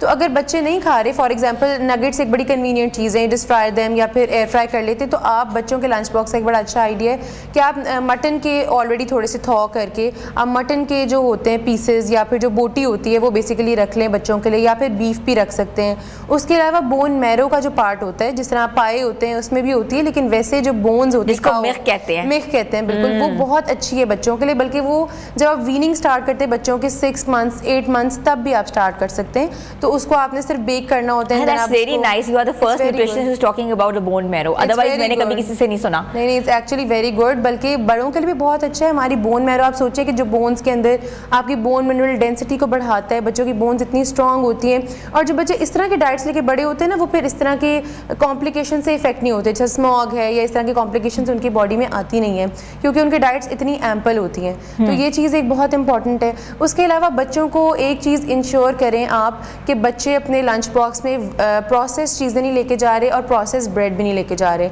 अब हम में कॉन्सेप्ट है कि हमें लगता है वाइट ब्रेड बड़ी अच्छी हेल्दी है, whereas white bread is not healthy. हम बच्चों को शुरू से आदत डाल देते हैं वाइट ब्रेड की। खुद अगर ब्राउन ब्रेड खा रहे हैं, बड़ों को भी लेनी चाहिए, बच्चों को भी उसी चीज़ की आदत डालें। अच्छा ईशा, लोग कहते हैं कि ब्राउन ब्रेड जो होती है वो सिर्फ बराए नाम होती है, वो कलर की होती है, that's not brown. So you can guide us कि इज इट ब्राउन कि ये कलर ही है बाकी? नहीं, अच्छा ये ब्रांड पे डिपेंड करता है। So it completely depends upon the bakery you are purchasing it from. अगर आप किसी अच्छी जगह से लेते हैं तो obviously that's definitely whole wheat flour. आपने देखना है कि उसमें कलरिंग एजेंट नहीं हो। उसके लिए आप थोड़ा सा ये भी टेस्ट कर सकते हैं कि ब्रेड का थोड़ा सा पीस लेके उसे पानी में डिप करेंगे तो you will get to know, अगर वो कलर रिलीज कर देता है तो दैट क्लियरली मीन्स उसमें कलरिंग एजेंट्स है, वो आपके गट के लिए बहुत अनहेल्दी है। नहीं तो ब्राउन ब्रेड जो है बेसिकली हम होल व्हीट ब्रेड को कहते हैं, जिसमें फाइबर का कंटेंट बहुत ज़्यादा है, ब्रांड का कंटेंट बहुत ज़्यादा है, यानी कि जो छिलका होता है वो बहुत ज़्यादा है, और होल ग्रेन्स हैं उसमें, डिफरेंट ग्रेन्स हैं, सीड्स भी हैं उसमें। अब सीडेड भी वर्जन आता है, नॉन सीडेड भी आता है, डिपेंड करता है बच्चों को कौन सा पसंद है या आपकी प्रेफरेंस क्या है। लेकिन बेकरी से हम डेफिनेटली ले सकते हैं, लेकिन डिपेंड करता है आपने अच्छी जगह से लेंगे तो that will definitely be whole wheat and completely good for you. ठीक है। स्मॉग आजकल बहुत ज़्यादा है, पिंक आई इशू है, लंग्स के इशू आ रहे हैं, बच्चे बहुत ज़्यादा बीमार हो रहे हैं, कहा जा रहा है वायरल है, obviously it's in the air whatsoever. क्या करना चाहिए? कौन कौन सी चीज़ें, ऐसी 3 चीज़ें बता दें जो कि ऐड ऑन करनी चाहिए उनकी डाइट में, ताकि इन चीज़ों से वो बच सकें। बिल्कुल। अच्छा, स्मॉग बहुत ज़्यादा प्रेवलेंट है और हमारी बदकिस्मती ये कि हमारे यहाँ जो एमिशन है डस्ट की बहुत ज़्यादा है। हमारी जो ये पर्टिकुलर टाइम आता है इसमें हम भी खुद बहुत इफेक्ट होते हैं, गले ख़राब हो जाते हैं। तो उसमें ये कि आपने बस 3-4 चीज़ें इस तरह की जो ऐड करनी है। जो बच्चे हैं स्पेशली, आप उन्हें दूध देते हैं ऑब्वियसली डेली बेसिस पे, कंजम्पशन लाजमी दूध की, बड़ों के लिए भी बच्चों के लिए भी। उसमें आप हनी ऐड करके देना स्टार्ट कर दें। हनी में बहुत ज़्यादा बेनिफिशियल प्रॉपर्टीज़ होती हैं। शहद का 1 चम्मच आपको बहुत ज़्यादा बीमारियों से बचाएगा, इम्यूनिटी को बहुत बूस्ट कर देगा। उसके अलावा जो दूसरी चीज़ है वो है अदरक। अच्छा, अब अदरक तो ये कि अगर आपको फीवर भी है, इवन कोविड भी है, तो उसके लिए बेस्ट रेमेडी जो है दैट इज़ अदरक का कहवा। अगेन आप अदरक को, बहुत सारे लोग क्या करते हैं, बहुत मोटे मोटे ब्लॉक्स काट के उसको वो बनाते हैं, उसकी सही से न्यूट्रिएंट्स इन्फ्यूज़ नहीं हो पाते बिकॉज वो बहुत डेंस ब्लॉक होता है। तो you have to grate it properly, उसका जूस अच्छे से एक्सट्रैक्ट कर लें। और उसके अलावा अगर आपने जूस नहीं पीना तो आप कहवे की फॉर्म में भी ले सकते हैं। अगेन सिर्फ हॉट बॉइलिंग वाटर में थोड़ी देर उसको पका लें सो दैट उसके कॉम्पोनेंट्स भी ख़राब नहीं हो, क्योंकि हम बहुत ज़्यादा ओवर कुकिंग से ख़राब कर लेते हैं। उसके अलावा लोगों का एक ये भी होता है कि हम लहसुन और अदरक, जिंजर एंड गार्लिक जो है हम डाल रहे हैं खानों में डेली बेसिस पे, तो उन्हें होता है कि हमारी इम्यूनिटी बूस्ट हो जाएगी। वेयरएज़ हमारे पाकिस्तानी हाउस होल्ड्स में जो कुकिंग प्रैक्टिसेस हैं उसमें खाने की बेनिफिशियल प्रॉपर्टीज़ हम डिमिनिश करके खाते हैं, यानी हम लहसुन खा रहे हैं बिल्कुल बहुत ज़्यादा, तो वो 30 मिनट से ज़्यादा आप इतना कुक कर लेते हैं उसको कि उसके सारे बेनिफिट्स ख़त्म हो जाते हैं, इससे वो फ्लेवर रह जाता है। तो उसमें आपने बेनिफिट्स को ख़त्म नहीं करना, आप स्लो कुकिंग प्रोसेसेस यूज़ करें, बहुत ज़्यादा हाई फ्लेम पे कुकिंग नहीं करें, प्लस उसे बहुत देर नहीं पकाएं, बिकॉज भूनने का मकसद वो ये है कि आपने सिर्फ कुक करना है, ऑयल निकालना आपका मकसद नहीं है। हल्का सा सौते कर लें आप, हल्का सा सौते कर लें आप उसको, उसके बेनिफिशियल प्रॉपर्टीज़ रहने दें उसके अंदर, सो दैट वो नहीं ख़राब हो। इसी तरह ये जो जिंजर था उसके साथ गार्लिक भी बहुत अच्छा है। अब गार्लिक भी अगेन डिपेंड करता है, आप उसे ब्राइन भी कर सकते हैं। आई वुड रिकमेंड आप ब्राइन करें instead of cooking it in high flames. तो आप ब्राइन कर ले, उसमें ये होता है कि आप सॉल्टेड पानी में या विनेगर में उसको डिप कर लेते हैं तो थोड़ी बहुत सॉफ्ट हो जाता है, and that's very good for consumption. अच्छा, ये भी हमने देखा है कि लोग ना दूध के अंदर कच्चा अंडा डाल के पी रहे होते हैं, वो कहते हैं इससे सर्दी नहीं लगेगी, ब्रोंकाइटिस नहीं होगा, बच्चों को अस्थमा नहीं होगा। Is it a good practice being a nutritionist? अच्छा, it is a good practice, ठीक है, इसमें कोई हार्म नहीं है। अंडा जो है that is completely safe for consumption. हाँ, ये है कि अगर आप अंडा वैसे भी बॉइल्ड फॉर्म में भी खा रहे हैं दूध के साथ तो वो इक्वली गुड है। उसमें हम रिकमेंड करते हैं कि आप दूध के अंदर हल्दी डाल लें instead of egg, because egg बहुत गोल्डन मिल्क ग्रोस लगता है। Exactly, golden milk that's very good. बहुत ज़्यादा लोग लैक्टोज इंटॉलरेंट होते हैं तो वो पानी में भी डाल सकते हैं, या बहुत ज़्यादा लोग वेट लॉस जर्नी में होते हैं तो बहुत ज़्यादा दूध वो कंज्यूम नहीं कर सकते, कोलेस्ट्रॉल लेवल्स इनके बहुत हाई होते हैं। हम उनको रिकमेंड करते हैं डेली बेसिस पे बहुत ज़्यादा मिल्क का कंजम्पशन नहीं करना, तो उसमें हम पानी के साथ भी हल्दी आप ले सकते हैं। अगेन जो अंडे वाली बात है, बहुत ज़्यादा लोग इसको ग्रोस समझते हैं बिकॉज एक रॉ चीज़ है, वेयर एज हम रॉ फिश भी खाते हैं एंड दैट्स इक्वली गुड, लेकिन रॉ चीज़ें जनरली खाने में ज़रा मुश्किल लग रही होती हैं। तो उसमें ये कि आप बॉइल्ड फॉर्म में अंडा जो है गर्म दूध के साथ बॉइल्ड अंडा ले लें, दैट्स द सेम थिंग। कुछ भी उसमें कंपोनेंट्स उसके डैमेज नहीं हुए होते हैं, अंडा इक्वली गुड रहता है। अच्छा, आजकल जो फ्रूट है बहुत ही कहते ना कि इतना ज़्यादा नहीं होता, सर्दियों के बहुत ही सिलेक्टिव फ्रूट्स होते हैं जिसमें जापानी फल है और मौसमी का एक फॉर्म है, आजकल आया हुआ ग्रीन वाला फॉर्म, अभी ऑरेंज आया ही नहीं है। तो इसके साथ साथ बनानाज हैं, तो बच्चों में इन फलों में से कौन से फल देने चाहिए? क्योंकि अक्सर ये भी कहा जाता है कि केले ना दो, इससे भी उनके लंग्स में जो है वो ठंडक हो जाएगी, केला ठंडा होता है। बहुत सी ऐसी मिथ्स बनी हुई है, क्या ये मिथ्स हैं कि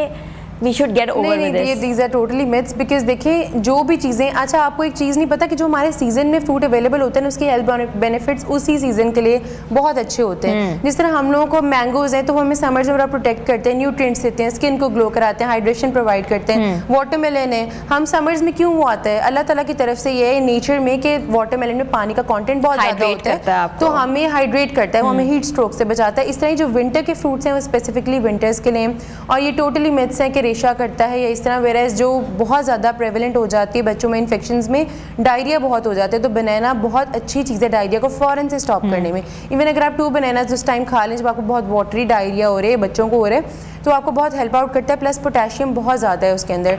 तो जो जनरली क्या होता है, मसल फटीग होती है विंटर्स में, बहुत ज़्यादा मसल पेन्स, बोन पेन्स बहुत ज़्यादा प्रेवलेंट हो जाती हैं, तो वो पोटेशियम आपको बचाता है उन चीज़ों से, इम्यूनिटी बूस्ट करता है। अगेन बहुत सारे फ्रूट्स इस तरह के इसमें मैग्नीशियम का कंटेंट भी होता है, तो वो भी आपको बचा रहा होता है, बोन्स के लिए बड़ा अच्छा है, मसल्स के लिए बहुत अच्छा है। तो ये कम्प्लीटली मिथ्स हैं, लेकिन बच्चों को जो देना चाहिए ज़्यादा वो ये कि आप एप्पल्स बहुत रेडिली अवेलेबल होते हैं, आप एप्पल्स दें, लेकिन एप्पल्स की एक एहतियात कर लें, since we are living in Pakistan तो उसकी थोड़ी वैक्स की कोटिंग भी हो सकती है, तो जस्ट वॉश इट कम्प्लीटली, थोड़ी देर उसको सोक रहने दें, सो दैट वो जो ऊपर आप देखेंगे बहुत वैक्सी सी लेयर होती है, खुद लगाते हैं, तो वो you have to remove that first. उसके अलावा बच्चों को आप पील के साथ दें। मैंने मदर्स को बहुत ये प्रैक्टिस करते हुए देखा है कि just for the sake of being a very good mom वो उतारती हैं कि नहीं it will be easy to eat, no that's a wrong practice. छिलके के साथ दें। हाँ, आप छिलके के साथ दें, उसके फाइबर का जितना कंटेंट जाएगा बच्चों को उतना कॉन्स्टिपेशन से वो बचे रहेंगे।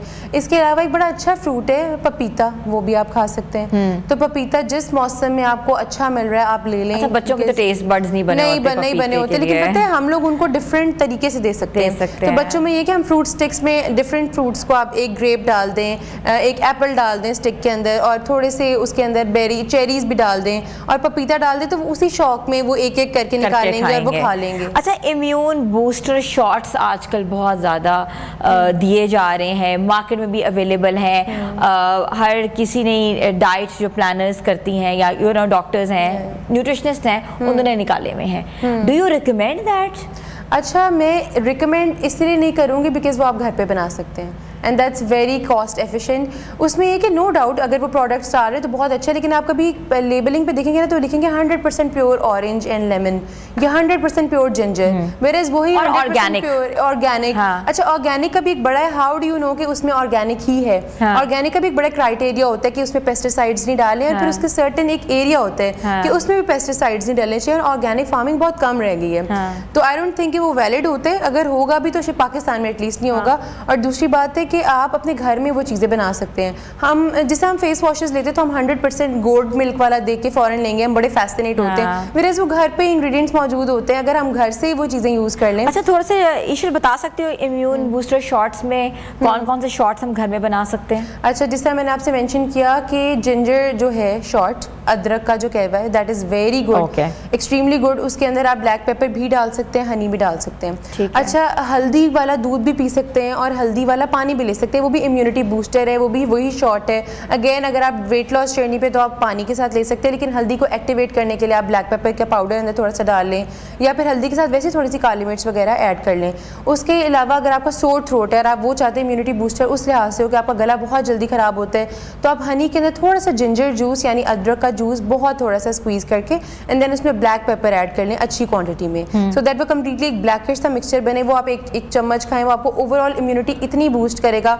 एक तो हनी में ये बेनिफिशियल प्रॉपर्टी, वो स्टमक को लाइन अप कर लेते हैं, ठीक है, आपका स्टमक को कम्प्लीटली लाइन अप करके उसको बचाता है हमारे से। हम बहुत सारे कैप्सूल्स ले रहे होते हैं जो हमें स्टमक को प्रोटेक्ट करते हैं मेडिसिन से और इस तरह की चीज़ों से, लेकिन हमारी लाइनिंग जो है उसको बैलेंस करने के लिए हनी इज़ इक्वली गुड। उसके अलावा जो है ऑरेंज और जिंजर शॉट, ये बहुत अच्छा है।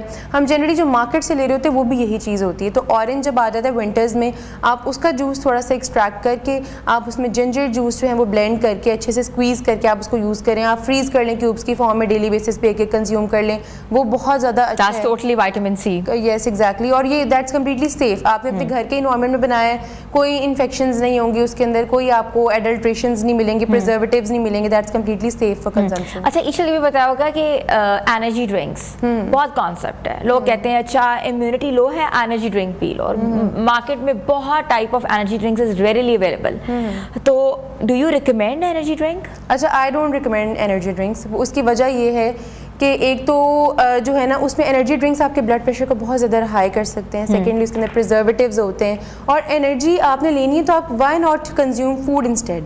आप क्यों उनकी तरफ जाते हैं एनर्जी ड्रिंक्स की तरफ, जो कि पाकिस्तान में अब आप देखें बहुत ज़्यादा डिफरेंट ब्रांड्स हैं, डिफरेंट कलर्स के, वो पीने के बाद ही आपको स्मेल आ रही होती है, लिटरली एक बॉडी ऑर्डर भी बड़ा डिफरेंट सा हो जाता है, दैट्स वेरी पंजेंट। तो उसमें ये होता है कि आपको रिकमेंड किया जाता है घर में जो इम्यूनिटी बूस्टर्स हैं वो ले लिए, एनर्जी शॉट्स के बजाय हमारी बड़ी देसी चीज़ें हैं, जैसे पंजीरी है, जिस तरह हम लोग जो है नट्स का मिक्सचर, नट मैग होता है वो ले सकते हैं। उसके अलावा नट क्रैकर्स होते हैं, आप वो ले लें, या एनर्जी बूस्ट करने के लिए अपनी डाइट में इस तरह की चीज़ें लें। अगर आपको बहुत लग रहा है कि आपको नहीं डाइट से एम्पल मिल पा रही या आप नहीं खा सकते, आपकी वर्क लाइफ इस तरह की रूटीन ऐसी, तो मल्टीविटामिन्स पे स्विच कर जाएं। लेकिन इट्स स्टिल बेटर कि आप मल्टीविटामिन्स पे स्विच करें इंस्टेड ऑफ एनर्जी ड्रिंक्स, क्योंकि वो आपके सिस्टम को डिस्टर्ब कर सकता है, ब्लड प्रेशर बहुत ज़्यादा बढ़ा सकता है, उसमें शुगर भी हो सकती है, उसमें प्रिजर्वेटिव्स भी हो सकते हैं, अगेन कार्बोनेटेड है, गैस के इशूज़ भी हो सकते हैं, और बहुत सारा प्रॉब्लम्स हैं। उसका एक बड़ा अच्छा ऑल्टरनेटिव है मोरिंगा। जैसे मोरिंगा बहुत अच्छा है, वो आपकी आप देखेंगे मोस्टली एनर्जी ड्रिंक्स का पीछे इंग्रेडिएंट मोरिंगा ही होता है। बच्चों को भी मोरिंगा दिया जाता है, तो आपको इंस्टेंट एनर्जी अगर चाहिए, अगर आप चाहते हैं कि आपके प्रॉब्लम्स रिजॉल्व हो, नींद आ रही है या फिर आप फिटीग फील करते हैं, तो आप मोरिंगा का कहवा लेना स्टार्ट कर दिए, उसका पाउडर लेना स्टार्ट कर दिए। एक चम्मच सुबह नहार, बिल्कुल। पाउडर अगर आप नहीं खा सकते, पानी के साथ थोड़ा सा ज़रा, क्योंकि वो पाउडरी फॉर्म में होता है, क्योंकि ऑब्वियसली थोड़ा सा प्रॉब्लमेटिक होता है, तो कैप्सूल से भरने के बजाय आप उसको नॉर्मली उसका कहवा बना के पी सकते हैं, लेकिन नॉर्मली आप खा भी सकते हैं, that's completely safe for consumption. सिर्फ ये है कि कुछ इस तरह के ग्रुप्स हैं जिनको हम रिकमेंड करते हैं कि आपने नहीं खाना, जिसमें एक ये कि बहुत ज़्यादा हाइपरटेंसिव लोग, अगर वो यानी हाइपरटेंशन यानी कि ब्लड प्रेशर जिनका बहुत ज़्यादा रहता है, अगर वो ब्लड प्रेशर की मेडिसिन पे हैं, तो मोरिंगा लेने से क्या होगा कि उनकी मेडिसिन का और वो मिल के बहुत ब्लड प्रेशर हो सकता है, केमिकल कंपाउंड हो सकता है। ठीक है, थैंक यू सो मच। हमारे साथ मौजूद थी न्यूट्रिशनिस्ट ईशल साकिब, जिनका कहना था कि स्मोक से बचने की उन्होंने आपको तदाबीर भी बताई है, उन्होंने आपको ऐसी इंग्रेडिएंट्स बताए हैं जो कि आप घर में कंज्यूम कर सकते हैं, जो कि के रेडीली अवेलेबल हैं, आपके किचन से ही आप ले सकते हैं। और कौन कौन सी खुराक को खाने में शामिल करना है, कौन कौन से फ्रूट्स को शामिल करना है, कौन कौन से फल खाने हैं, इसके साथ बच्चों को कैसे उनका इम्यूनिटी जो है बढ़ानी है, आज हमने इस सब पे डिस्कस किया है। आई होप कि आप ज़रूर अपनी भी डाइट प्लान में शामिल करेंगे। छोटी सी ब्रेक पे जा रहे हैं, ब्रेक के बाद हम वापस आते हैं। आप देख रहे हैं नियो पाकिस्तान।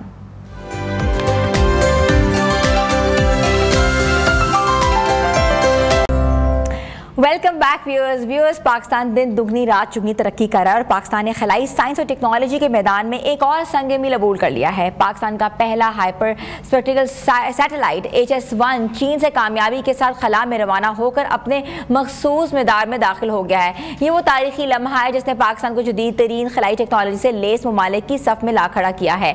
सुप्राको के मुताबिक ये सैटेलाइट ज़मीन, सब्ज़े, पानी, शहरी इलाकों और माहौलियाती तब्दीलियों का तफसीली जायजा करने की सलाहियत रखता है। HS-1 जदीद तरीन हाइपर स्पेक्ट्रिकल इमेजिंग टेक्नोलॉजी से मुज़य्यन है, जो कि सैकड़ों नूरी ब्रांड्स जो है स्पेक्ट्रिकल ब्रांड्स में इंतहाई दुरुस्त और वाज़ेह तस्वीर हासिल कर सकता है। ये टेक्नोलॉजी ज़रूरी मनसूबाबंदी, मट्टी और पानी के मेयार की जांच, जंगलात की कटाई और आलूदगी की निगरानी और ग्लेशियर्स के पिघलने जैसे माहौलियाती चैलेंजेस के मुताले में इनकलाब बर्पा करेगा। चेयरमैन स्पार्को को मोहम्मद यूसुफ खान ने कौम को मुबारकबाद देते हुए कहा है कि यह सैटेलाइट हुकूमत पाकिस्तान की मुकम्मल सरपरस्ती से मुमकिन हुआ और ये कौमी मनसूबा मुल्क को खलाई, खुद इन्हिसारी और पायदार तरक्की की राह पर गामजान करने की सिमत एक मजबूत कदम है।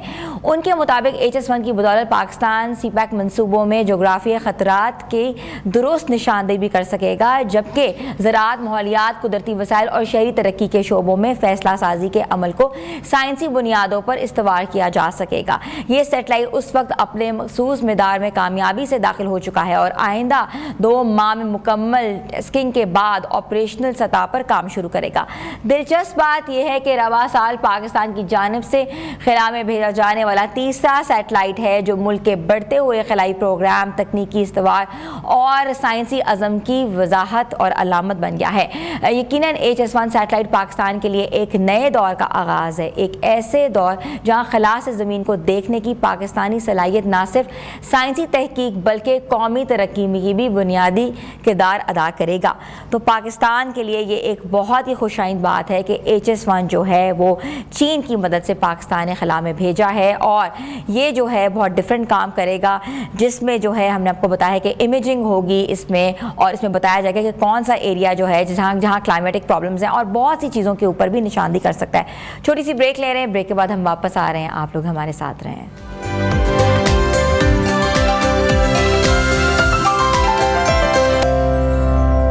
Welcome back viewers. आज हम आपको ऐसे 2 टैलेंटेड बच्चों से मिलवाते हैं जो कि म्यूज़िक की दुनिया में बहुत ज़बरदस्त काम कर रहे हैं। ना सिर्फ काम कर रहे हैं बल्कि ज़बरदस्त किस्म के कवर्स भी गा रहे हैं और पाकिस्तान में जो है वो टैलेंट की कमी नहीं है और म्यूज़िक पाकिस्तान का एक बहुत इम्पोर्टेंट शोबा है जिसको हम फरामोश नहीं कर सकते और हमारे आर्टिस्ट पूरी दुनिया में राज करे, जहाँ जहाँ जाते हैं उनके कॉन्सर्ट्स होते हैं और सबसे ज़्यादा डिमांड जो है वो पड़ोस मुल्क में पाकिस्तानी कंपोजर्स की, पाकिस्तानी आर्टिस्ट की, पाकिस्तानी म्यूजिशियंस की है, क्योंकि अपनी मूवीज़ में वो पाकिस्तानी आर्टिस्ट को सबसे ज़्यादा लेते हैं और सराहते भी हैं। तो मैं वेलकम कर रही हूँ हसनैन साजिद को और मोहम्मद अवैस अकरम को। आप लोगों को अस्सलाम वालेकुम। वालेकुम सलाम। वालेकुम अस्सलाम। कैसे हैं आप लोग? अल्लाह का करम। आप सुनाएं। मैं पहले आपकी तरफ रुख करूँगी। हसनैन, आप वोकलिस्ट हैं जी?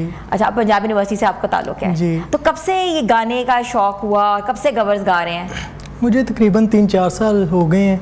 मैं जैमिंग सेशंस में जाता था, लोगों को गाता देखता था, तो एक दिन मैं गुनगुना रहा था, मेरे दोस्तों ने कहा कि आप भी हमें कुछ सुनाएं, तो मैंने उन्हें सुनाया तो उन्होंने मुझे बड़ा मोटिवेट किया कि आप अच्छा गा सकते हैं, आप प्रैक्टिस करें, इसको टाइम दें। फिर इसको इसकी प्रैक्टिस की और इसे टाइम दिया और इसे अपना पैशन बनाया। अच्छा, हर म्यूजिशियन के पीछे कोई ना कोई उस्ताद ज़रूर होता है, क्योंकि आपके रियाज, आपका जो सारा कुछ है, आपकी वोकल को कहाँ पिच लो करनी है, कहाँ हाई करनी है, वही बता सकते हैं। तो आपके उस्ताद कौन है? मेरे उस्ताद पंजाब यूनिवर्सिटी से बिलोंग करते हैं, मोहसिन फयाज, वो सूफ़ी सिंगर हैं। अच्छा। उनसे मैं सीख रहा हूँ। अच्छा। और राग वगैरह सीख रहा हूँ, सूफ़ी, क्लासिकल, फोक, पॉप। तो पढ़ाई के साथ साथ कितना टाइम दे रहे हैं? बस यूनिवर्सिटी से आके इसको ही टाइम देते हैं ज़्यादा, म्यूज़िक को, और जैमिंग सेशंस वगैरह करते हैं दोस्तों के साथ, इवेंट्स वगैरह करते हैं और बस म्यूज़िक को अच्छा खासा टाइम दे रहे हैं। इतना बड़ा प्लेटफॉर्म आया है पाकिस्तानी आइडल्स, बहुत सी क्वेरीज आई हैं, पाकिस्तान का टैलेंट सामने आया है, ऐसा छुपा हुआ टैलेंट जो कि हमें कहते हैं ना ढूंढने से मिलता है, अब सरेआम आ गया है। तो पाकिस्तानी टैलेंट जो है और पाकिस्तानी आइडल जो है वो कितना एक दूसरे को कॉन्ट्रास्ट करेगा? पाकिस्तान आइडल आपने पहले देखा होगा कि पाकिस्तान में इससे पहले, पाकिस्तान आइडल से पहले कोई भी प्लेटफॉर्म नहीं था। तो ऑडिशंस हुए, मैं भी गया ऑडिशंस में, तो मैंने देखा कि पाकिस्तान की धरती आर्टिस्ट से बड़ी पड़ी है। इतने अच्छे अच्छे वोकलिस्ट, इतने अच्छे अच्छे गाने वाले, अगर इनको एक पाकिस्तान आइडल के अलावा भी इन्हें प्लेटफॉर्म दिया जाए तो मेरा नहीं ख्याल कि ये पाकिस्तान का नाम पूरी दुनिया में रोशन करेंगे। और पाकिस्तान आइडल एक अच्छा प्लेटफॉर्म है, मेरे काफ़ी दोस्त गए हुए हैं जो उधर परफॉर्म कर रहे हैं। सिलेक्शन होगी उनकी? जी सिलेक्शन होगी। अच्छा वही वेल। अच्छा मैं रुख करूँगी मोहम्मद अवैस अकरम का। अवैस, गिटारिंग एक आर्ट है, ये इंस्ट्रूमेंट प्ले करना भी आसान नहीं होता और डिफरेंट वोकल्स के साथ प्ले करना, कब से सीखा, कैसे सीखा? मैंने किसी से नहीं सीखा, सिर्फ और सिर्फ यूट्यूब से। बीट सेंस थी फ्रॉम माई अर्ली चाइल्डहुड। मैं 8th क्लास में बीट बजाता होता था ऑन बेंच, तो तब से लेकर अब तक एक ऐसी जर्नी है जिसके अंदर मैंने इंस्ट्रूमेंट भी पकड़ा और थोड़ा गाना भी स्टार्ट किया। तो मेरे लिए बहुत ऑनर की बात है आज भाई के साथ आपके सामने प्ले भी करेंगे इनके साथ, तो ये बात है। अच्छा ठीक है, साथ साथ आपके, तो आप दोनों की जोड़ी इकट्ठे होती है? बाज़-औक़ात होती है, बाज़-औक़ात नहीं भी होती। आप डिफरेंट आर्टिस्ट के साथ भी प्ले करते हैं? ठीक है। हसनैन, हमें क्या सुना रहे हैं? मॉर्निंग का टाइम है तो सुबह सुबह सूफ़ी से आगाज़ करते हैं, उनके अंदाज़े करम, उन पे वो आना दिल का। बिल्कुल।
उनकी महफिल में नसीर, उनके तबस्सुम की कसम, उनकी महफिल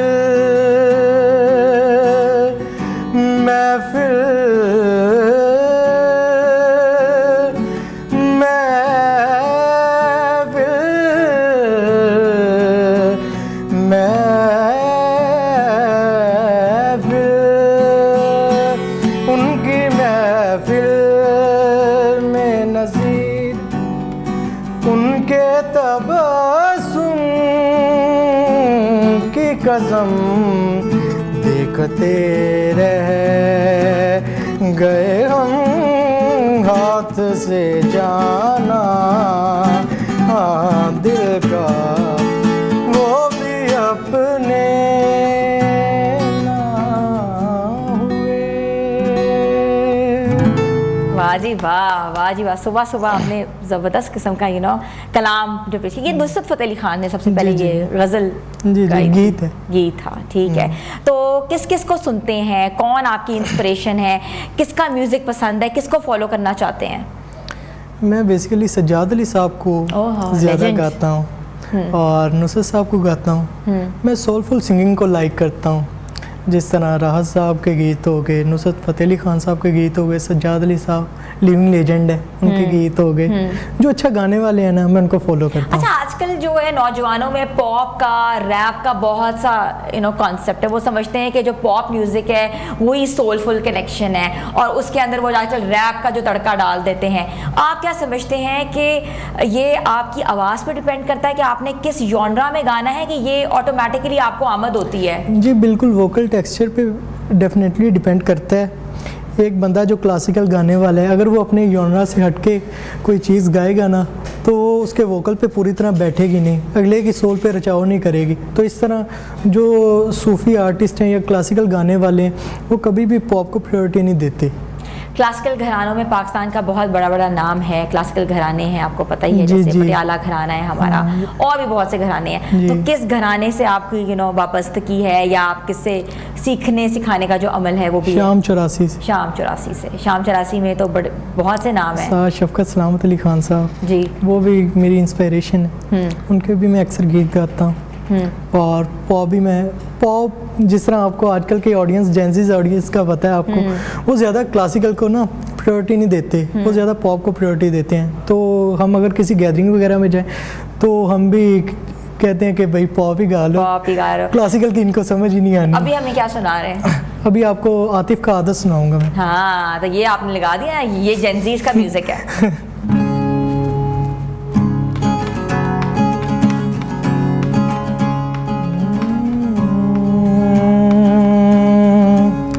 ना जाने कब से उम्मीदें कुछ बाकी है, मुझे फिर भी तेरी याद क्यों आती है। ना जाने कब से, ना जाने कब से, दूर जितना भी तू मुझसे, पास तेरे मैं। अब तो आदत सी है मुझको ऐसे जीने में, जिंदगी से कोई शिकवा भी नहीं है। अब तो जिंदा हूँ मैं इस नीले आसमां में।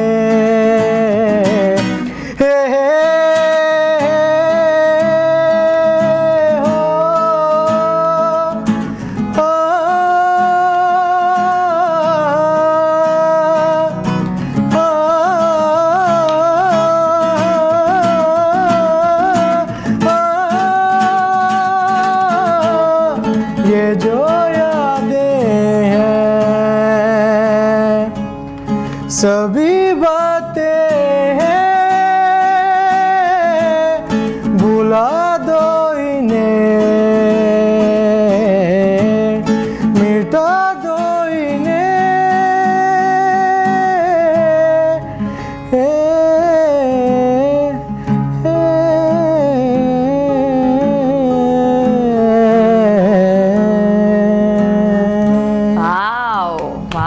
अमेजिंग अमेजिंग, ये भी बहुत अच्छा गाता है। आप कह रहे हैं कि मुझे क्लासिकल पसंद है, आप तो नॉर्मल पॉप भी गा लेते हैं। बस ऑडियंस को देख के चलना पड़ता है हमें। अच्छा हाँ। अच्छा, अपनी नीश बनानी पड़ती है या आप कुछ भी गा लो?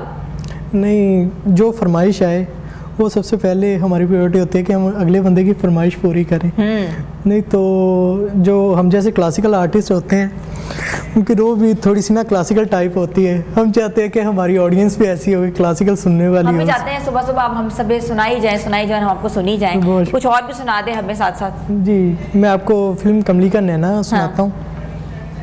अच्छा, आई थिंक टाइम जो है हमारे पास कम है, लेकिन definitely will call you again and will you know listen a lot of songs from you. तो व्यूअर्स, हमारे साथ मौजूद थे फोक और क्लासिकल सिंगर हसनैन साजिद और उनका साथ दे रहे थे मोहम्मद अवैस अकरम। आपने देखा होगा obviously, and they were performing amazing.